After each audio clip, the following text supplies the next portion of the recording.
Sakos is your usual suspect. Welcome back to yet another live broadcast on your favorite football updates channel. It's a pleasure to be back once again on this beautiful Saturday morning, 36 minutes past the hour of 11 a.m. For those of you that were part of last night's discussion, thank you so much for having been part of it as we did the preview for the Premier League action that is to come this weekend and much more of that. Today, we will continue with that. Like I promised you, today we will be looking into that game between Manchester United and Aston Villa. And of course, we'll have a recap on some of the other games that are to come our way. And of course, the AFCON, we'll be talking about that because it does kick off tomorrow. So yeah, for purposes of this, podcast. Anyways, allow me to update something here before I forget. I think we are heading to what? Match day 17? Yes. Okay.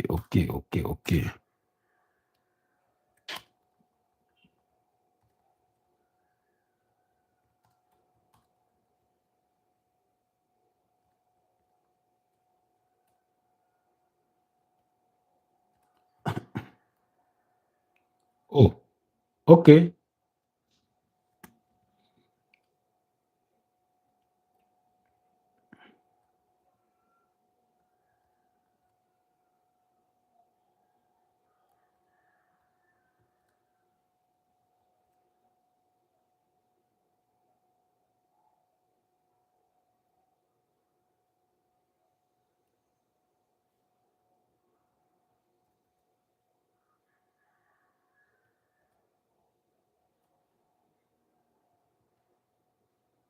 Oh,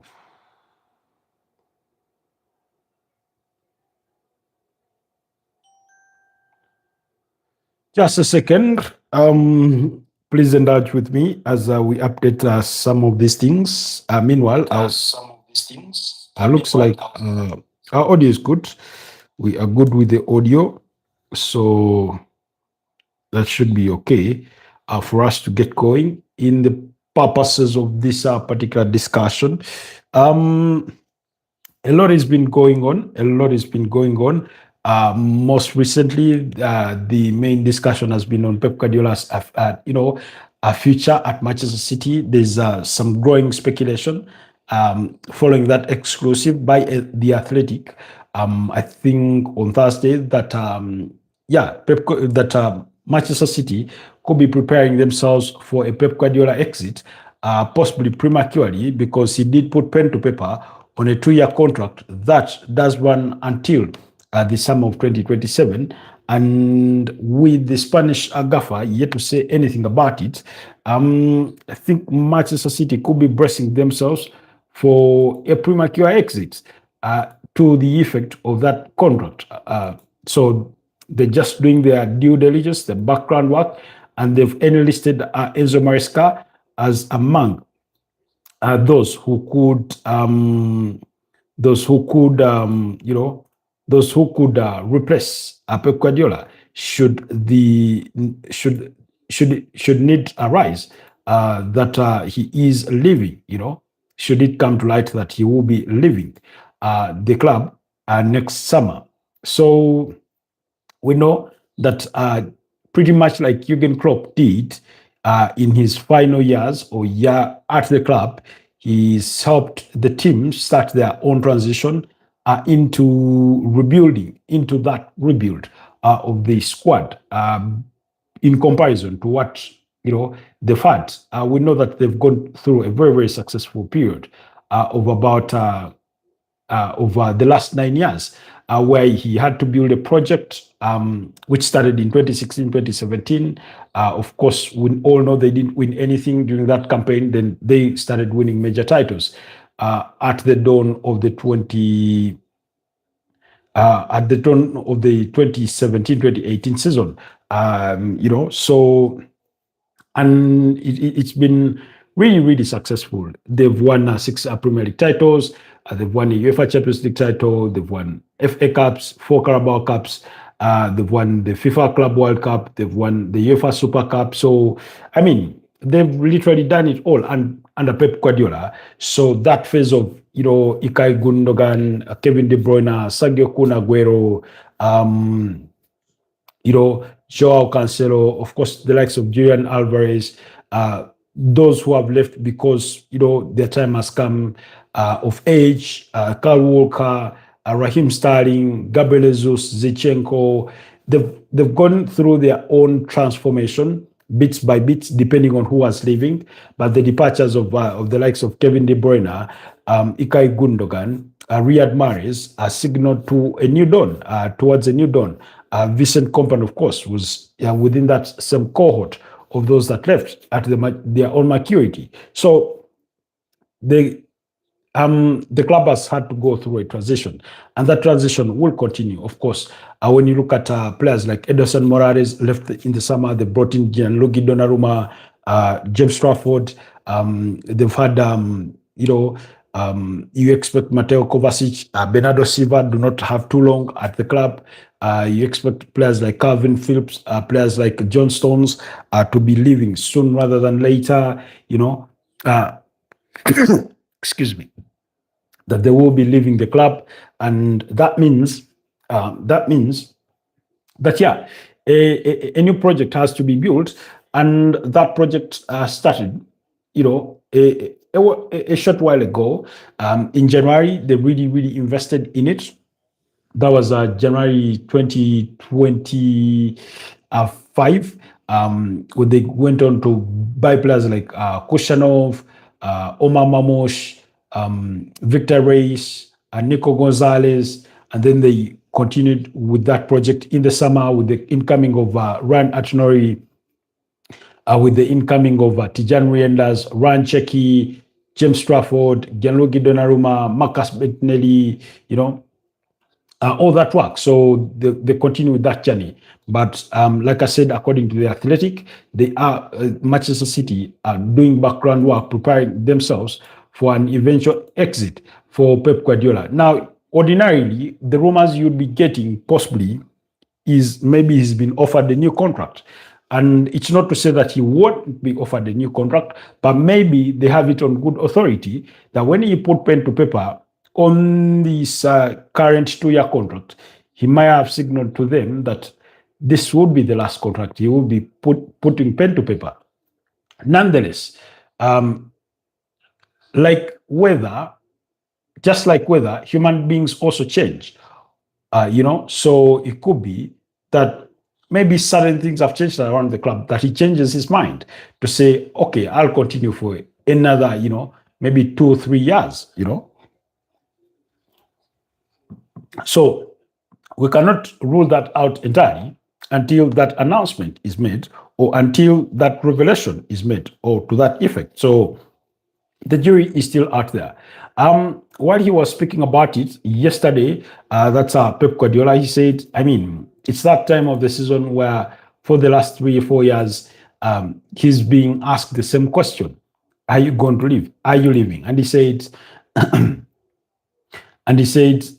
possibly when I turn 75, 76, as though to say, I'm here to stay unless you're going to force me out, So I thought the insinuation of it was very interesting, but it's Pep Guardiola we're talking about. He too can, make a joke and things like that. But I thought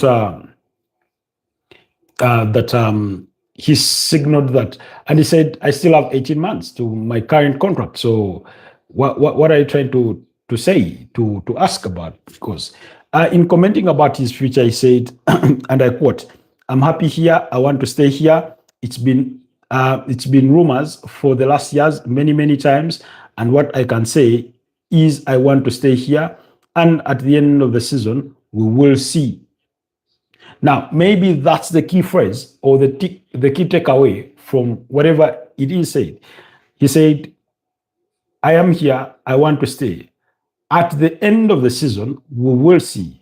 Now, perhaps in his own assessment, he's trying to say, I I'm not tall enough to tell what the future will be. Maybe depending on how the season goes, I could say, let me bow out when I still have all my respect. Because sometimes overstaying on the dance floor could cause you problems. We have a tradition of saying that he who dances well knows eventually has to leave the stage. So otherwise, if you do not leave, then you're bound to perhaps lose the praises that you may have received in your prime. Just to translate it loosely. So he said,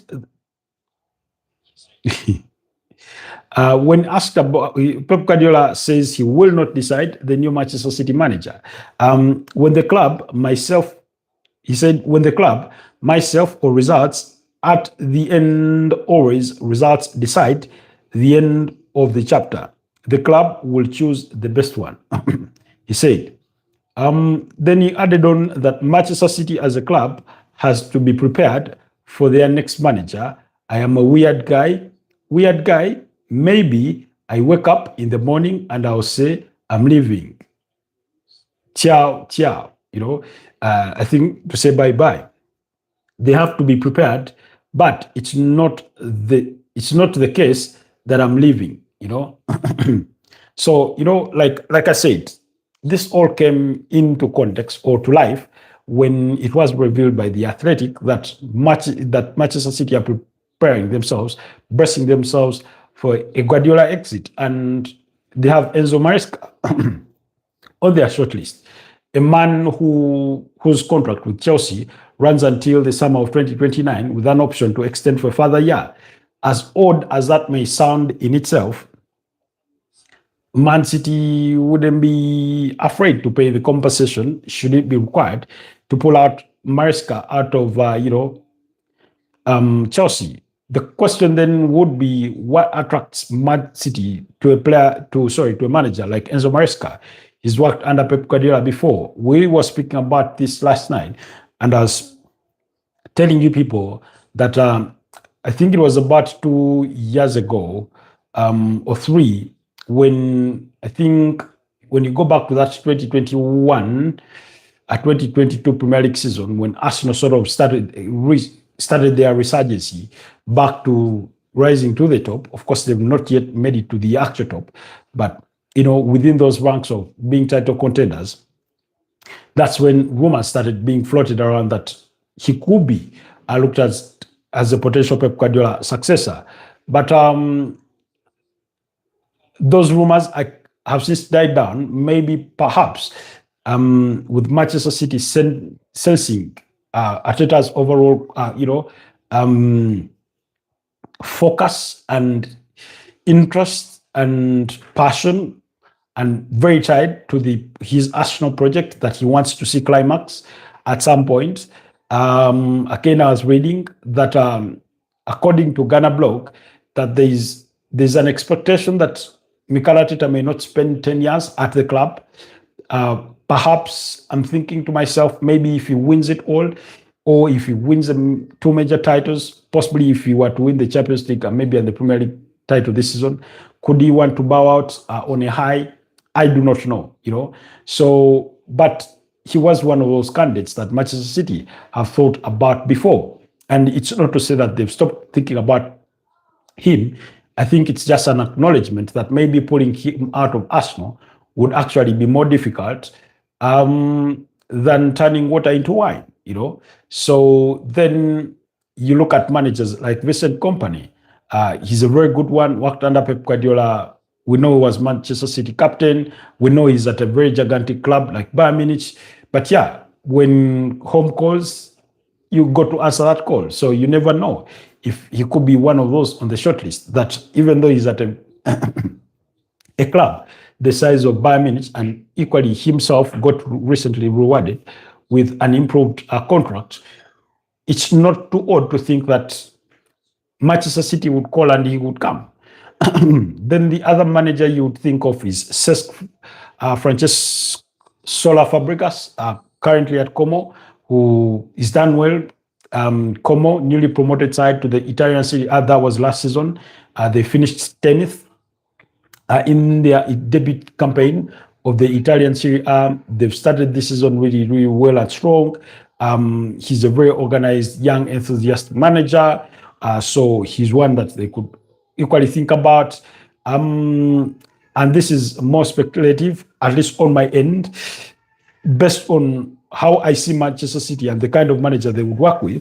I wouldn't rule out a move for a manager like Luis Enrique, a manager like Julian Nagelsmann. In other words, those top managers that you constantly see in and around European football, some of the most elite of managers. So we'll have to wait and see. Depending on availability and depending on how things go, but that's the conversation making the rounds that Pep Guardiola could throw in the towel at the end of the season, and then Manchester City could find themselves in the need to hunt for a new manager. And we know the hunt is not always easy. Sometimes you burn your fingers. We know that ever since Sir Alex Ferguson left the club, Manchester United have been trying to hack the code of getting the right manager in place. I do not think that they've brought in bad managers. I've just thought that the environment around Manchester United for the last 12 years, coming on to 13, has not been ideal for managers to succeed at the club. That's why you've had very successful managers come to the club like Manchester United and still not succeed or underperform. The likes of, Louis van Gaal, the likes of Jose Mourinho, Eric Ten Hag, all those kinds of managers. Presently, they have Ruben Amorim. But you've also had Ole Gunnar Solskjaer. You've also had David Boyes. You've had interims of Ruud van Nistelrooy, Michael Carrick, and Ryan Giggs. So really, it's been that sort of journey. So Manchester City want to get it right from the onset. And also, the speculation around Enzo Maresca came quickly in the aftermath of his comments, where he sort of alluded to the fact that, or insinuated a fact that he does sometimes not feel supported enough or well supported at the club. Now, I do not know what he means particularly with that context, because I, for one, would want to think that when it comes to, budgets and signing players, Chelsea, I don't think there's a team that has signed more players than Chelsea in the last 3 years. So I do not know what he refers to for a lack of support. We've also had the reports that Chelsea in this project could use an elite striker. And the question was, who do they go for? Having signed Joao Pedro and Liam Delap just this summer, just recent concluded summer,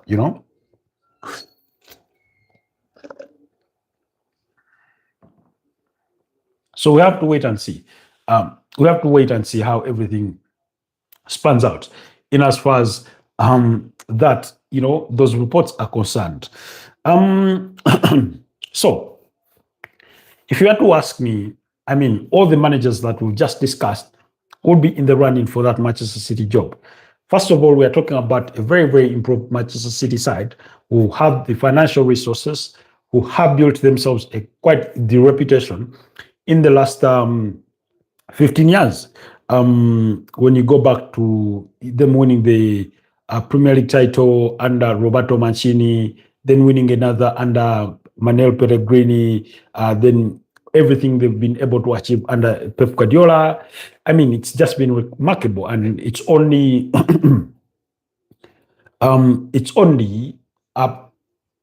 realistic that they try to continue down the same path for as long as their current owners, stay. So yeah, I'm sure they will try to hunt for the best or the most elite of managers, possibly a young manager in that mold, or somewhere within their mid-50s.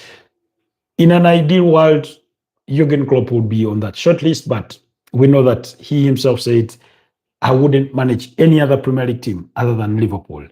Now, you can never say never, but it is it is a suggestion a little too far-fetched, possibly because, or particularly because, Jurgen Klopp is a brilliant manager, but less because of whether there is actual genuine interest in his services from this Manchester City side. But we'll have to wait and see how everything develops in the coming months in as far as Pep Guardiola's future is concerned.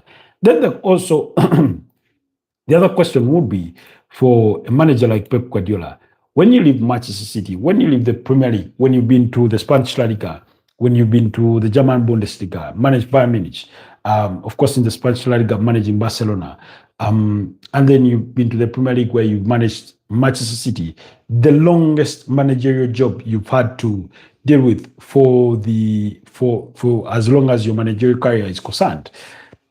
What then comes next for you? Do you go into international football? I must be honest, for young managers, international football must be really, really boring. Why? Because, I mean, it comes almost as it feels once in a while. And when it comes, you're not with those players for too long unless you are in an actual competitive tournament. So it becomes tricky. People like Thomas Tuchel have said just as much, you know. Then do you return to Barcelona? I mean, it would only be a match made in heaven for Guardiola to return to Barcelona. It's not too remote to think that he would return to Barcelona. There were those speculations before, or those speculations have been there before. Or would he want to do a full circle and say, okay, I'm done here, maybe PSG come calling, and he goes on to do another project with PSG. That means maybe Luis Enrique by that time has exited PSG, or he has switched allegiances to Manchester City to replace Pep Guardiola. Maybe he thinks to himself, let me try my luck with the Italian Serie A. I do not know. There's plenty of teams that would use a manager the caliber of Pep Guardiola. Hell, for any of those teams that can afford him, he will be such a scoop for any of those Italian Serie A side teams. So you remember when he left Barcelona, he took a sabbatical of 1 year before joining Bayern Munich, while he left Bayern Munich and straight came to Manchester City. So we do not know. Would he consider taking a sabbatical for 1 year as he assesses his options? What would be the case? As an Arsenal fan, or the Arsenal fan in me, I think to myself, I look at it and I say, hell, if we were to leave Manchester City, go for a sabbatical, I would take him to the Arsenal and build on top of what Mikel Arteta has been able to build in the last 6 years. Because this weekend, Mikel Arteta celebrates 6 years at the helm of Arsenal. A lot has changed with him in charge. Is only one piece of silverware, that was the FA Cup, and 2 community shields, which usually you wouldn't pass for trophies. So in that time, he's not played any cup final. He's reached the semifinals of the UEFA Champions League. Thrice he's finished as runner-up in the Premier League title pursuit. And yeah, he's yet to bring gold home. So we continue to wait and see how things will go for Pep Guardiola and where his future lies. So we will leave it at that. Then quickly, just for purposes of a recap, like I said, for what's to come your weekend at 3:30 p.m. Newcastle take on Chelsea. Bournemouth are up against Burnley. Brighton. Bournemouth up against Burnley. That game will come at 6 p.m. East African time, as well as Brighton versus Sunderland, as well as Manchester City up against West Ham, Wolverhampton Wanderers, and Brentford. And then at 8:30 p.m., Tottenham Hotspur will be at home against Liverpool. And you have 2 late kickoff games at 11 p.m. East African time when Arsenal travel to the Hill Dixon Stadium to take on Everton, while Leeds will be at home against Crystal Palace. We gave our predictions for this yesterday. For those of you that were not with us, now we proceed to the only game that will be played on Sunday. Now, two games were supposed to be played on Sunday in the Premier League. And the other game was the game between Aston and Everton.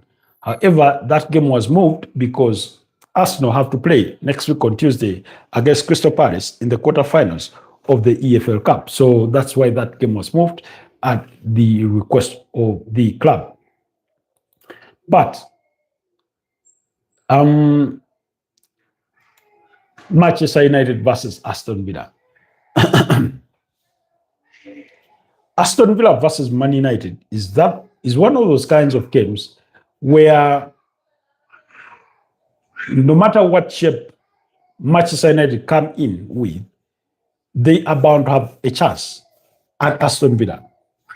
When you look at their last 5 league meetings, Manchester United have not lost a game to Aston Villa. In fact, the two sides have met as many as 60 times in the Premier League. Manchester United have won the tie on 41 different occasions. They have drawn 14 times and lost only 5. I don't know if there's a team that United are more accustomed to at beating than this Aston Villa side. Then you have you go back to last season when Aston Villa were pursuing that spot for the UEFA Champions League, when Manchester United literally did not have much to play for. I think, had they finished losing to Tottenham or were bound to play Tottenham? I do not remember particularly. But they came in that game with all odds, you thought, in Aston Villa's favor, having the bigger ambition. And guess what happened? Man United beat them by 2-0. Emiliano Martinez getting a red card in that first half, and then 2 goals from Diallo and Christian Eriksen were enough to see United win the game by 2-0 before flying away for their early pre-season tour.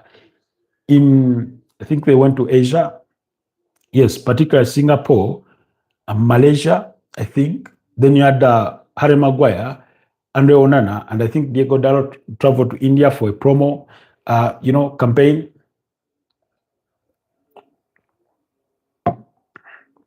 Excuse me.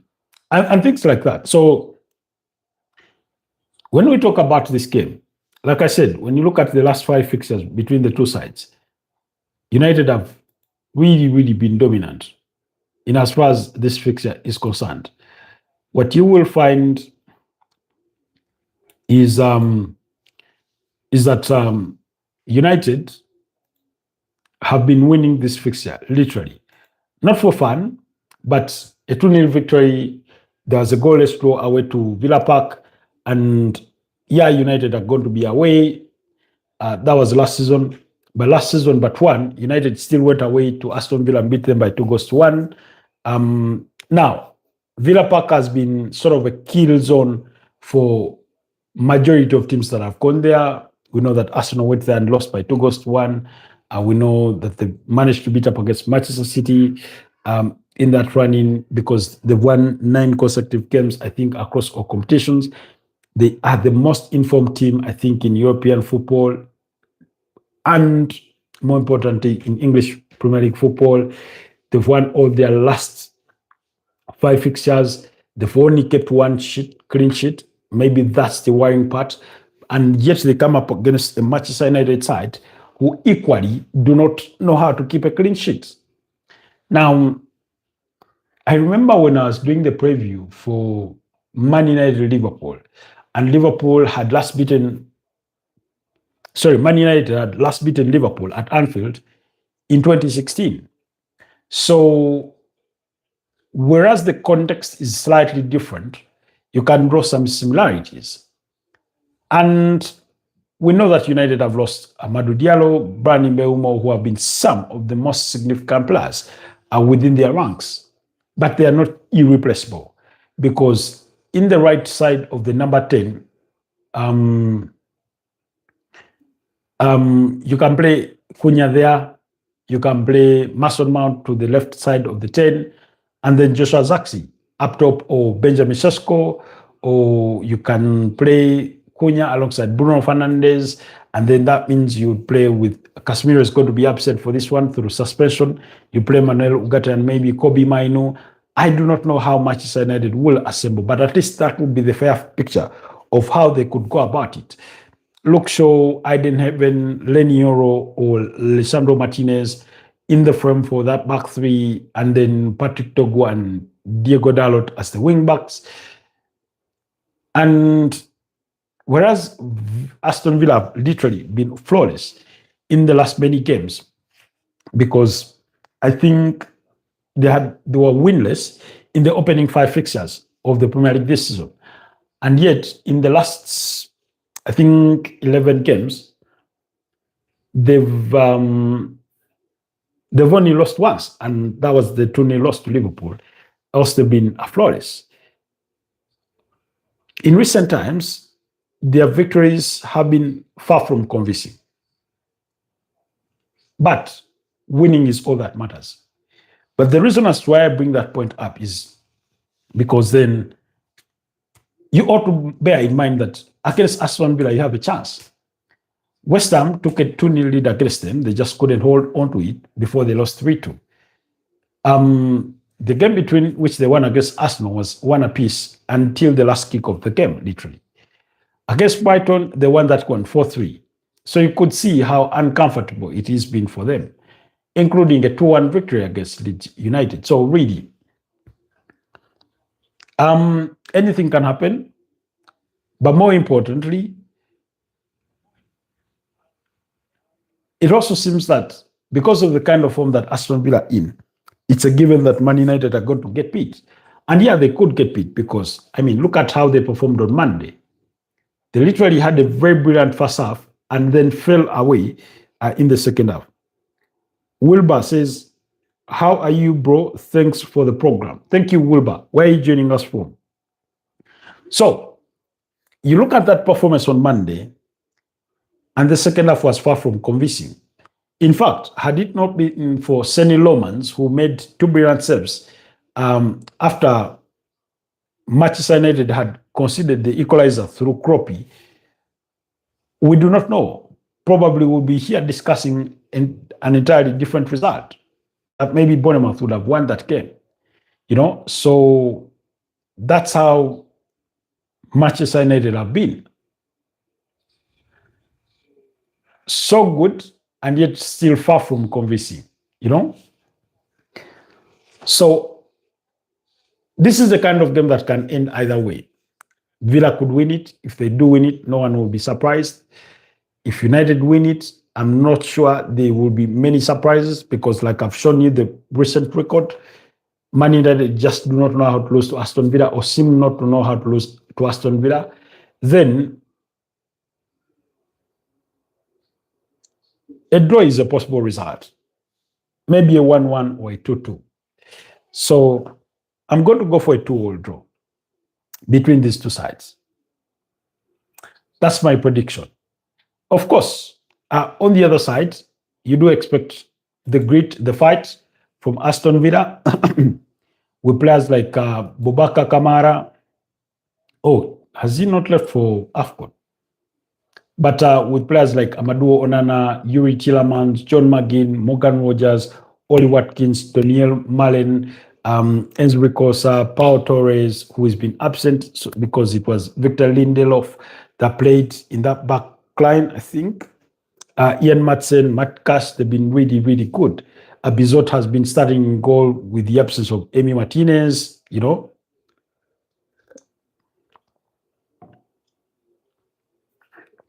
So, Aston Villa have a very, very good side of players. but also they have a very, very tactically astute manager who can mastermind the game against any opponent. Nonetheless, like I said, there seems to be all the factors to give me the impression that the two sides will cancel each other out and that we'll see a 2-all draw between the two sides. Do let me know if you agree or disagree. For the game that will come on Monday between Fulham and Nottingham Forest, we'll get look at that. We'll get look at that possibly on Monday. But yeah, like I said, Ulba says, I am in Kisembi, but I'm traveling to Mbarara, but now I'm in a Tausi bus. Oh, I wish you a safe journey on your way to Mbarara. Been to Mbarara only twice in my life, the last being, I think in 2024, around June. Was a very, very long trip on a global bus, visiting the land of milk and honey. I did not spend too many days, but I do have some friends in Mbarara. So greetings to our people in Mbarara. Have a colleague there who works with Cruise FM in Mbarara. Beautiful town, beautiful town. There's that place called what? Is it called the Good Guy? No, I'm forgetting. There's that small hangout place in Mbarara. But yeah, Ulba, we wish you a safe journey on your way back to Mbarara. But we hope you're good. Do let us know, what team do you support, if you do support any. So, in the recap for our games, I think I'll just revisit the predictions that I made. I went for a 1-all draw between Newcastle and Chelsea. I went for a 2-1 victory between Bournemouth and Burnley. I went for a 2-1 victory for Brighton over Sunderland, a 5-1 victory for Manchester City over West Ham United, a 2-0 victory. No, a 2-1 victory for Wolves over Brentford, a 3-2 victory for Liverpool over Tottenham Hotspur, a 2-0 victory for the Arsenal over Everton, and Leeds against Crystal Palace.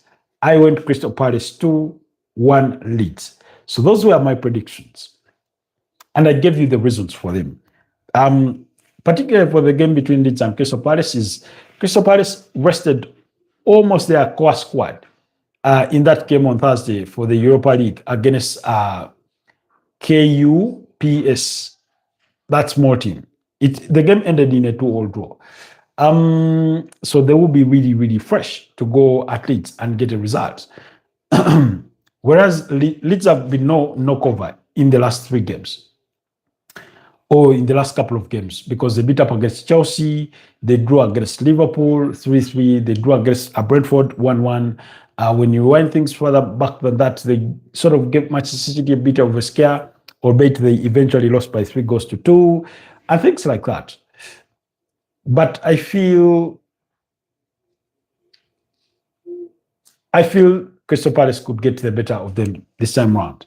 Crystal Palace have been known to struggle in their subsequent match after the UEFA Europa League. But like I've told you, their core squad was rested in that game, including the goalkeeper, Dean Henderson. So I think that in itself should give us a moment to think about, to know how or why they could get the better over Leeds United. But it is the Premier League. Until the game is over, you can never know. Anything can happen. So do not bet your arms on my predictions, and if you do bet, please bet responsibly. Bet what cause you harm, do not go and bet your parents have given you money for Christmas and you decide to bet it out, and you may eventually miss out on eating some meat and chicken on Christmas. Anyways, it is what it is. So quickly, Tottenham, Liverpool. I mean, Liverpool are going to be without Mohamed Salah. He's going to represent his country, Egypt, at the 2025 Africa Cup of Nations that are going to be played in Morocco. Like I told you, the kickoff game is tomorrow at 10 p.m. Between Morocco and Comoros. And then fixtures will proceed on Monday and Tuesday until Wednesday. I think our own Uganda Cranes will be in action, possibly on Tuesday. Is it Monday? I think on Tuesday, when they take on. Are they going to be against Tunisia? Yes, they'll be up against the 2004 champions at Tunisia. So Mo Salah is out of the frame. What does this mean for Liverpool? Liverpool have had some injury scares. It's not really. It's not only them. Other teams have had their own scares. Tottenham have had their fair share of injuries, but Liverpool, last I checked, Jeremy Frimpong was still out. Giovanni Leone, Stevan Bajcetic, Jayden Dennis, Cody Gakpo had a muscle issue. Wataru Endo was out through an ankle. Joe Gomez, we know he was withdrawn from that game against Brighton and Hove Albion through injury. Then Dominic Szoboszlai seemed to have picked up an injury in the same game. So really, but nonetheless, given how poor, and particularly poor, particularly poor at home, is what causes me to believe that Liverpool can go to the Tottenham Hotspur Stadium and get a 3-2 victory at least. Wilbur says, how is Manchester United? Manchester United are okay. We've just discussed them, and I've said in my own eyes that game will end in a 2-2 draw. But Aston Villa have been really good at home, but United tend to step up their game in big games, and Aston Villa is one of those big games. They will miss Casemiro, but at least they do have substitutes to fill in that role. So for Liverpool, those are the players that could miss this tie.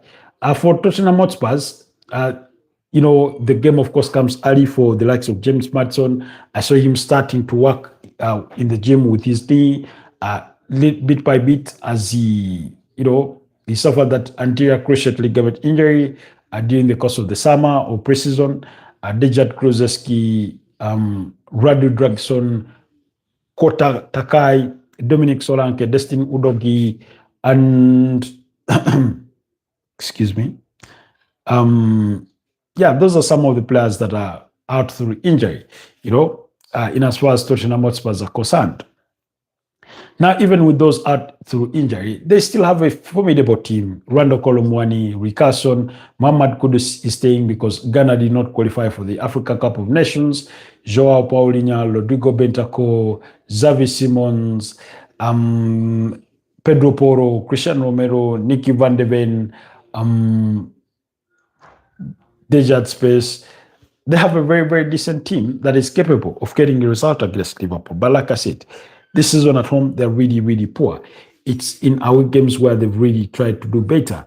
I think their only win, or one of two wins at home in the Premier League, might have come against Brentford, who they beat by 2-0.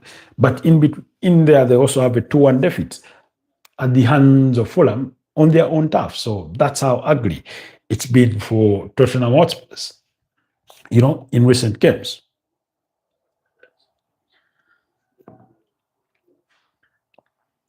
They seem to be slipping down the Premier League table, and fans are concerned. Tottenham fans are really concerned about the performances from their team. So yeah, that's there for me. Okay. Quickly.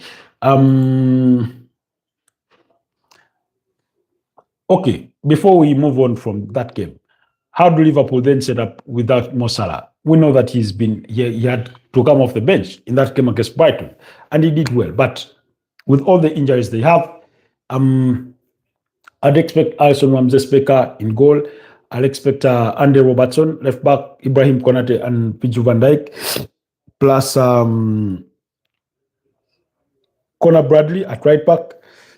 Midfield, I'd go with Gravenberch, McAllister, Curtis Jones. Ahead of them, Alexander Isak, Federico Chiesa, and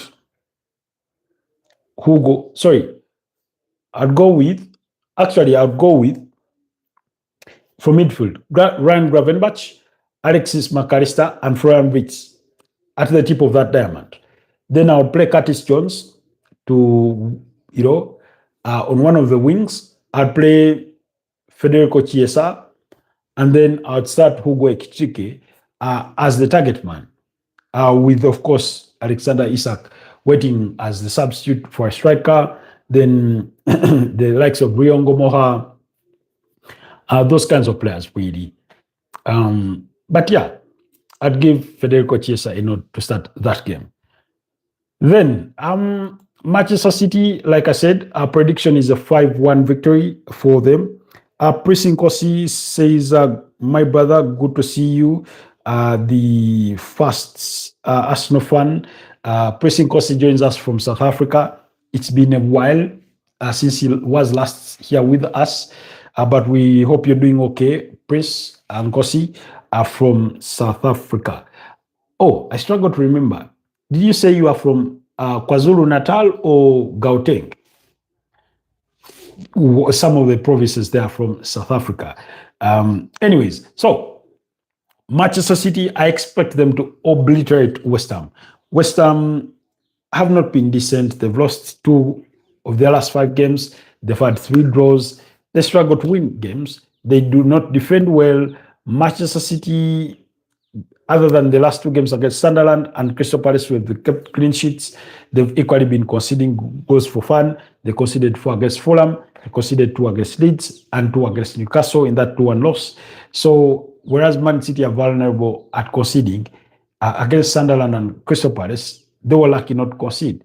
I say very lucky against Crystal Palace because Crystal Palace missed, some odd chances in there. What? You left the best player out.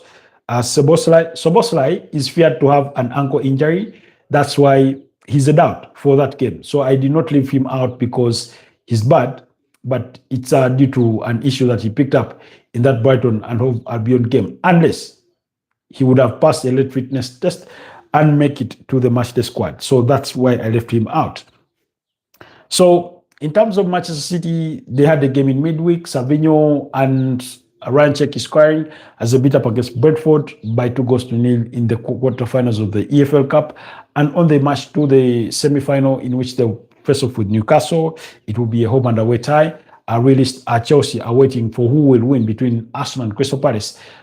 Which fixture is there on Tuesday to determine who they will be up against for the semi-finals of the EFL Cup, which will lead to a fixture congestion in January because, as confirmed, Chelsea will have to play 9 fixtures in the month of January. And if Arsenal were to make it to the semi-finals of the same competition, then they too will have 9 games to play. Priscin Kosi says, yes, brother, I'm from Gauteng. The biggest city is Johannesburg, but my father is from KwaZulu-Natal. Okay, I don't know, but I've had the fair share of listening into a little bit of South African politics, and that's how I get to know those 2 provinces, of KwaZulu-Natal and Gauteng, So yeah, and of course Cape Town is very famous. Those things, among other things. So I expect Manchester City to concede at least a goal in that game. West Ham have shown in their last 5 games, they've only to fail to score against Liverpool, which they lost by 2-0. So that's why I think West Ham will score, but Manchester City are going to obliterate them. They look sharp. First of all, Pep Guardiola is he's playing with 5 attacking players. You'll see Brad Erling Haaland, you'll see Jeremy Doku, you'll see Bernardo Silva, you'll see a Phil Foden in there. I mean, Tijan Reinders, or of course Oscar Bob suffered an injury in that game against Brentford, which they won by 2-0. That combination of Jeremy Doku, Phil Foden, Brad Erling Haaland, Ryan Cheki, Bernardo Silva, really, really very good going forward. Does it cause them to have some gaps where you have Nico Gonzalez and the backline a bit isolated? Yes, but West Ham are one of the bad teams this season. So that's why I'm going for that 5-1 prediction in favor of Manchester City, which will mean that if they win that game, they will go to the summit of the Premier League table. And which then takes us to our next game quickly. That's the Arsenal game, away to Everton. Now, Arsenal will have to play under or through pressure. One, hoping to recover from the poor performance they had against Wolves, even though they managed to win. Then two, knowing the fact that Manchester City have leapfrogged them to go to the summit of the Premier League title. However, should that not be the event, that maybe Manchester City draw or lose, if they draw, that means they move within a point behind Arsenal. If they lose, they stay at 2 points. But regardless of the result from that Manchester City game against West Ham, Arsenal would still have to win to sort of create a bit of a healthy point gap between them and Manchester City. I think immediately after the international break, or prior to the international break of November, Arsenal were at 7 points ahead of Man City, and today it's just 2 points. Because in that run, they've drawn to Sunderland, they've drawn to I'm struggling to remember. They've drawn to Chelsea, they've lost to Aston Villa, so it's not looked pretty. Brother, on your next live, can you touch on the AFCON, maybe share match predictions for the first matches that we'll play from tomorrow till the 24th? Please. We're going to touch AFCON. We touched it yesterday. Yesterday morning, our broadcast was, it lasted for 2 hours and 20 minutes. So, and a large part of that was dedicated to AFCON. For about 40 minutes, we're discussing AFCON. So we will revisit it. It's part of the talking points today. So, but we're going to get to it in a bit. So Arsenal will be looking to bounce back, but those are the conditions or the context within which they will go to play that game. Everton, Idris Kanagay, I think, has left for AFCON. Ilman Ndiaye, they have an injury to Keenan Dewsbury Hall. Jack Grealish is back. Very, very decent side. But Arsenal have only won one fixture, I think, in their last 7 games, away, or last 7 or last 11, in their last visits against Everton.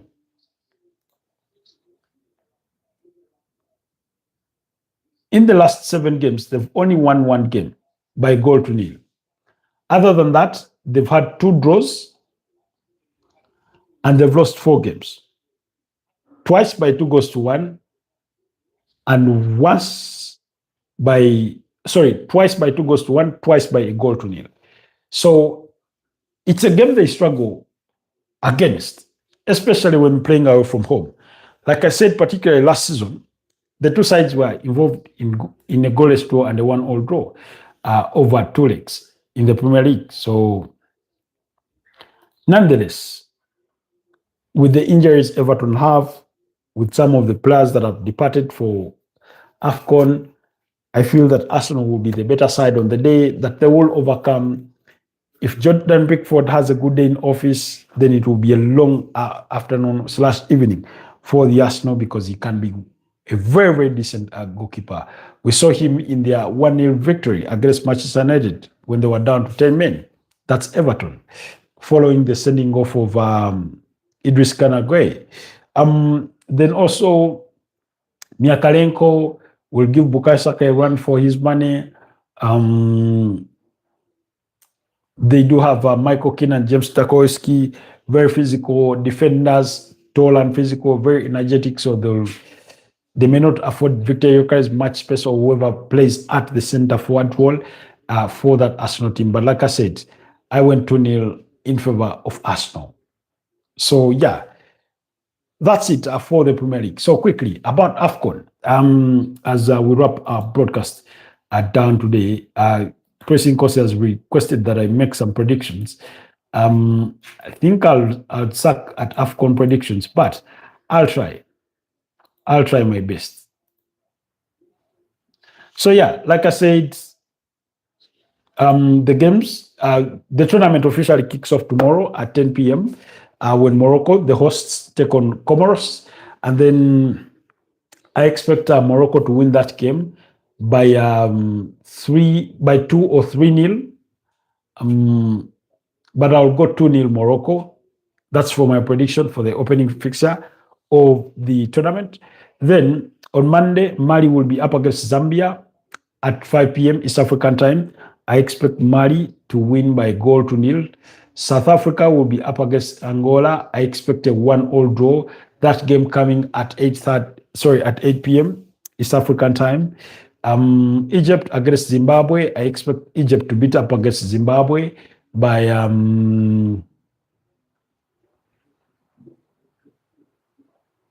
3-1. That's for Monday. Those are the fixtures for Monday, but still on match day 1. To continue on Tuesday, DRC Congo will be up against Benin. I expect DRC to win that game by 2-0. Senegal will be up against Botswana. I expect Senegal to win that game by 2-0. Nigeria up against Tanzania. I expect Nigeria to edge that one by 1-0. Uganda versus Tunisia. Arabs are always tricky for this Ugandan side. We saw there's been a resurgence of Tunisia if the World Cup qualifiers are anything to go by. So I would expect that Tunisia will get the better of Uganda. Maybe win that game by 3-1.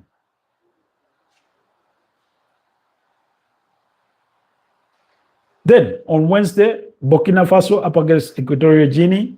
I'm going to go for a 2-1 win for. I'm going to go for a 1-1 draw. Burkina Faso and Equatorial Guinea. Algeria versus Sudan. I'll go Algeria to win that one, 2-1. Ivory Coast up against Mozambique. I'll go Ivory Coast to win by 2-0. Cameroon up against Gabon.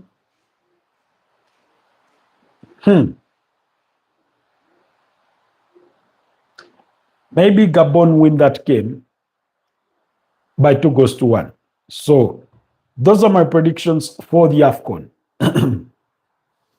Of course, I will continue the conversation on AFCON, subsequently as it goes into match day 2. But it's a tournament we're going to keep our eye on.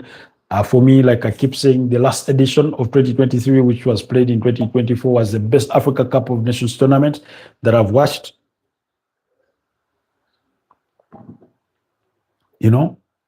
So yeah, that's just about it for the AFCON. But in terms of today, do not miss out on any other action from the Spanish La Liga. Rayo Oviedo up against Celta Vigo. Levante take on Sociedad. Osasuna will be up against Deportivo Aves, while Real Madrid will take on Sevilla at 11 p.m. In the German Bundesliga, Augsburg take on Werder Bremen. FC Cologne will take on Union Berlin. Hamburg will be up against Eintracht Frankfurt. VfB Stuttgart will take on Hoffenheim. Wolfsburg will take on Freiburg. RB Leipzig will take on Bayer Leverkusen. And in the Italian Serie A, we'll have only 2 games at 8 p.m. Lazio up against Cremonese, while at 11:15, Juventus will be at home against Roma. Pressing Kosi says, thanks for the predictions. Thank you so much, Pressing Kosi, for dedicating time to be with us on this broadcast as well. In the French League 1, there will be no games as they will be playing in Coupe de France. Bafana draw interesting. Bafana is a team that has talent, very good players, have arguably one of the best leagues, if not the very best on the African continent. But when it comes to main tournaments, they usually find a way of disappointing you. I remember last edition being really, really impressed by Mukowena and Rowan Williams, who was, I think, the best goalkeeper of the tournament.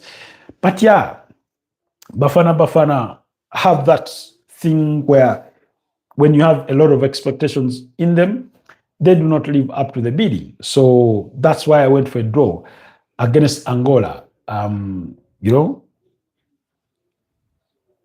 so yeah, unless you have a different prediction, Pressing Kosi. But guys, allow me wrap this podcast here. I have some other work to run to, and complete. I'm supposed to make my submissions today. So yeah, otherwise I would have loved to continue with this discussion for the next 20 or 30 minutes. But yeah, it is what it is. Okay, who is going to top Group B and second spot? That's Pressing Kosi asking. Group B. I'd say Egypt will top Group B. I'd say South Africa will come second eventually, and maybe Angola finish as the third with Zimbabwe bottom. Those would be my picks for that group. Then for Group A, I'd go Morocco, I'd go Mali for the top two. For Group C, it's like the writing is on the wall that Nigeria and Tunisia will occupy 1 and 2, with Uganda coming third and Tanzania fourth, unless, like miracles happen, you never know, Uganda Cranes could surprise us with a performance of a lifetime. Then in Group D, I'd say Senegal maybe top the group, DRC Congo in second, at the expense of Botswana and Benin. In Group E, very difficult group. They have Algeria, 2019 champions, Burkina Faso, 2013 losing finalists, lost to Nigeria by 1-0, Equatorial Guinea, and Sudan. I'll go Algeria, Burkina Faso, Sudan, and Equatorial Guinea. Then Group F, Cameroon, Gabon, Ivory Coast, Mozambique. Very, very difficult group. But I'm going to go with Ivory Coast. No, I'm going to go with Gabon, Ivory Coast, Cameroon, Mozambique. Those will be my predictions for those respective groups in terms of who finishes first and second, you know. So guys, it's been a pleasure. Thank you so much, Pressing Kosi. Thank you so much, Wilbur, for having been part of this podcast. Thank you so much to every single one of you that has managed to tune in, those that liked, those that didn't like, those that submitted a comment or did not. Those of you who watch our live broadcasts long after they've finished, we do not take your love and support for granted. We really, really thank you for your support, and we are grateful. Let's do this again at 11 p.m. Possibly, if things align for us, we'll do a watch along for the game between Arsenal away to Everton, and also be bringing you updates from that game between Leeds and Crystal Palace. Otherwise, have a blessed weekend, and I'll see you guys next time. Bye-bye for now.